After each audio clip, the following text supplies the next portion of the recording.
So arthritis, effectively, the word arthros is joint. Itis is an inflammation. So inflammation of the joint. And this pain in the foot, he gets it when he drinks beer.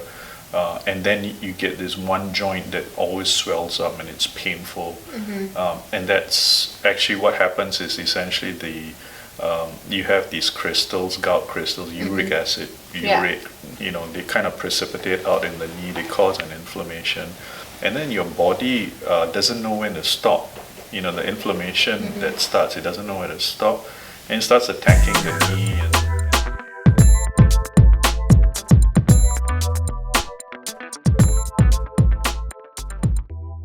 But guess what? This guy runs, he's able to, he does all of that. I'm not going to do a knee replacement for a guy like that. So I asked him, is he on painkillers? He said, no, occasionally, So that's the kind of case that you do not want to be operating on. Yeah. So you want to treat the patient. So you may have, for example, an older person. And in these kinds of questions, it's best to take an extreme version and not get muddled in the subtleties.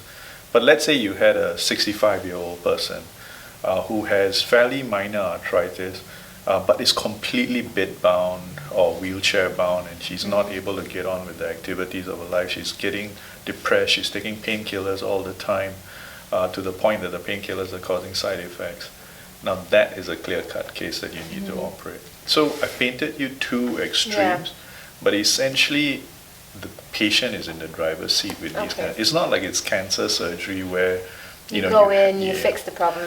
Having said that, there are certain categories where we have to weigh in and tell the patient, well, look, you need to do this now because if you don't, something bad's going to happen.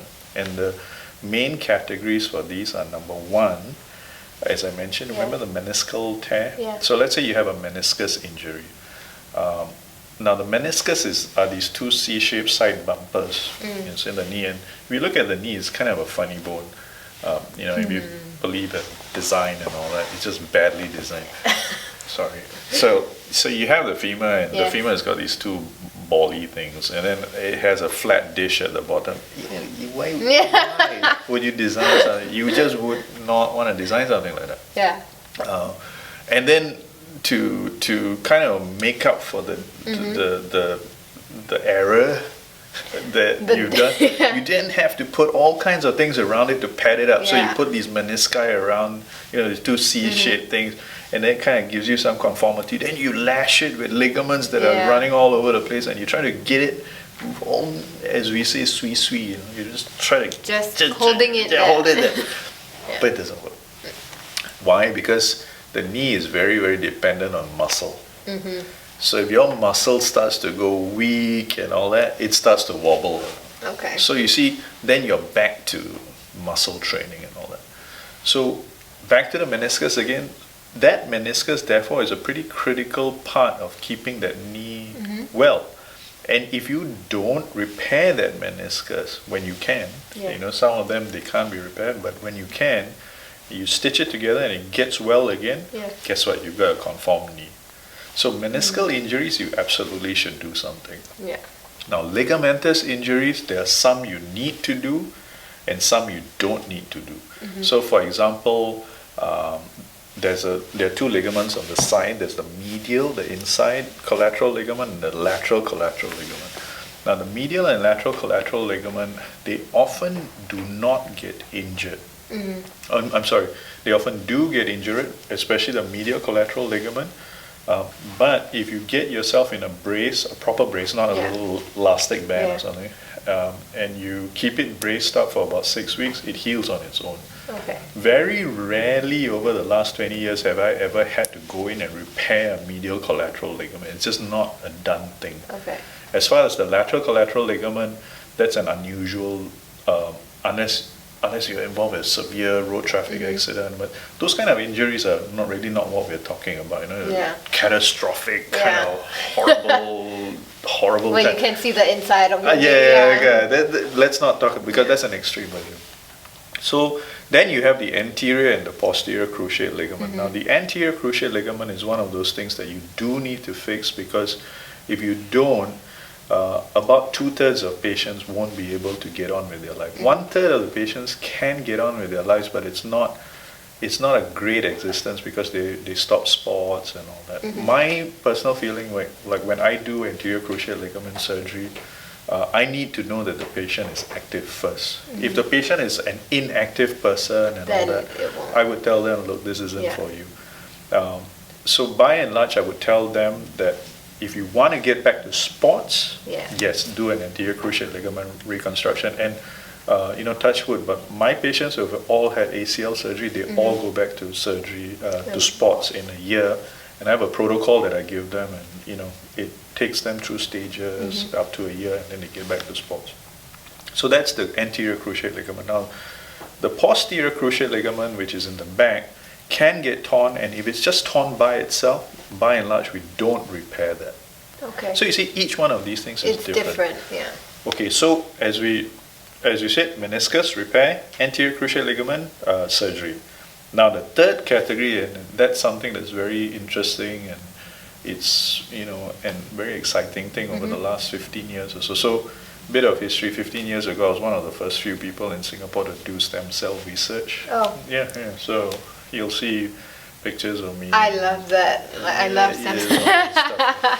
So I was 15 years ago or something. I created this technique where I could take out fat from people, and I could actually pluripotency? Well, totipotency. Okay. Pluri would be like from embryonic cells, totipotent. And we actually grew cartilage, we grew bone. I even grew heart muscle out of it. So it was a great, it was a big hubbub thing, and it was all exciting and all that. And they've gone on to do various kinds of research on that, and great for them. I don't do that kind of research anymore.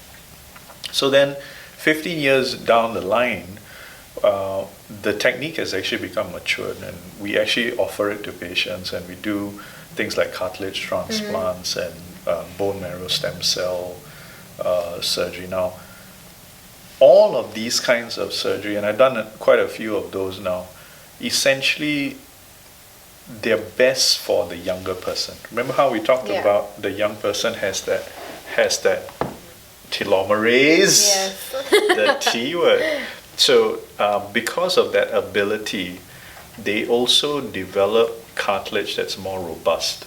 Okay. And so the younger patients who have small ulcers, let's say up to 2 to 4 centimeters, they have these specific, just like one hole. Yeah. Now that's the typical kind of patient who will do very well with stem cell surgery. Unfortunately, a lot of times you have older patients who come in and then they say they want that done, and it's just not entirely appropriate. You can tell the patient, look, this is just not appropriate for you. If you want to try it, it's something we can try, but it wouldn't, it's not something, I personally, I'm kind of in that category, and I wouldn't want to have that thing because it's expensive, and then I'm going to have to go under general anesthesia, which I really, really am personally not a great fan of. And so cartilage defects are the third category that we can do something, especially if you're young and the injury is traumatic and not because you walk funny. That category of patient actually will do well with stem cells. So those are the three groups of surgery that's required for the knee. Okay. Do you have any key or last advice that you would like to give our audiences on how to prevent? Okay, so one big one, and I'm going to get burned at the stake for this one. Oh no, this is going to be juicy. Yeah. So you'll hear this advice given a lot, and that is if you have pain or an injury or you have knee pain, don't exercise. Now, I'm one of those who will tell you that exercise is going to be the thing that gets you over the hurdle of life. Okay?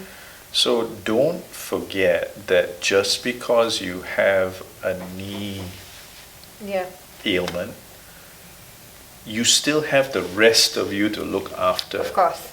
And I've seen time and time again where people are avid runners, you know, they avid exercisers and all that, and then they begin to get, and they're really, really fit, and you can look at them, they just the you know, the portrait of vivacious living, like and their youth, and it's, you know, they look so good. And then they get a bit of knee pain, and then they stop exercising because they said, I need to protect my knees. Yes. That's always a line that we hear. But what are you protecting your knees for? You're protecting your knees to live. You see? So, yes. So, I am one of those who will actually, you know, and so patients will come to me and say, Doctor, can I keep exercising? And I'll tell them, please, you really need to, because you know the sheer benefits you're going to get out of exercising are going to be just so much more than a knee problem that may or may not be a problem, but you should not stop exercising because of that, you know. So that's my piece of advice. I will tell you that things like, you know, we talked about how we've been around for 150,000 years. Yes. So 150,000 years ago, there were no bicycles. We weren't designed for cycling. And so when you have, for example, knee pain, and you think you're not going to jog anymore, and you're going to get on a bicycle, and that's better. That's even worse. That's actually a lot worse. So one good example people don't realize is that you get on a bicycle, and when you're powering down on the power stroke, your kneecap is now taking up to 7 times of your body weight because of that. Whereas when you're running, your kneecap is just kind of flopping around. So why I'm telling you all this is there's a lot of pseudoscience out there. There's a lot of, for want of a better word, internet advice. You know, WebMD, and there's a lot of stuff out there, and you need to put it through a filter. Find yourself a physician and a trainer. You know, find yourself a trainer who knows what he's talking about, who has a very strong understanding of the body and anatomy. You know, I've spoken to a number of trainers who have this sound understanding of anatomy and muscles and kinesiology and all that. And I've personally been very impressed. I've spoken to experienced runners, and I've learned from them about how to place your feet. I've looked at octogenarians at my gym, and well into their 80s, they're running, and they're really, I mean, they're putting out, you know, they're doing a kilometer in 6 minutes, and they're extending that to 5 kilometers, 30 minutes, I've seen that. And you got to ask yourself, how did they do it? And the answer is, I think that they've just been listening to their bodies. That's my last word. Very good advice. Yeah. Very nice. Okay. We'll see you again. Thank you.